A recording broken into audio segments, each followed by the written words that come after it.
So this is one of my favorite microphones. It's a Sony C-48.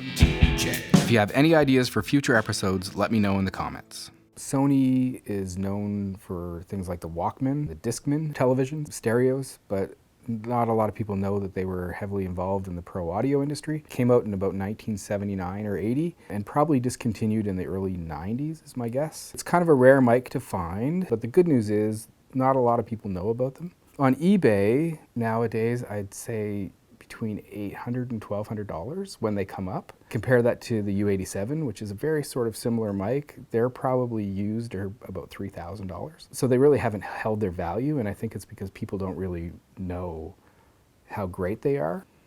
It's a dual diaphragm condenser microphone, designed probably as a replacement or a companion maybe to the Neumann U87. Yeah, and it has some pretty cool features. All the controls for the microphone are hidden in this little door, and you press these two little buttons on the side and the door pops open. In there you've got your controls for the microphone. So changing the polar patterns, you can go from omnidirectional to cardioid to bidirectional. There's a little switch in there that you can switch each pattern. There's also a high pass filter, which is indicated with the music and voice, M or V.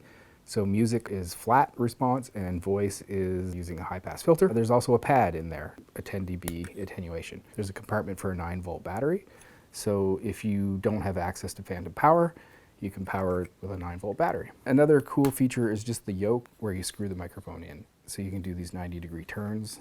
So you could do all different kinds of placements. And also even where you plug in the XLR, it moves as well. So it gives you lots of options when you have to get into strange places with the microphone. Yeah, so it was like really well thought out design. My favorite applications for the C-48 are piano. It's also really useful as a vocal mic.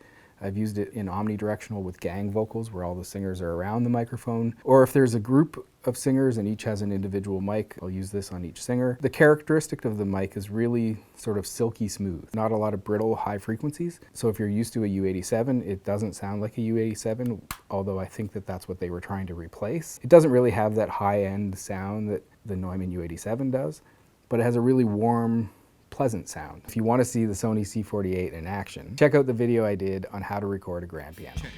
If you like this video or have a suggestion for the next one, let me know in the comments. And don't forget to subscribe.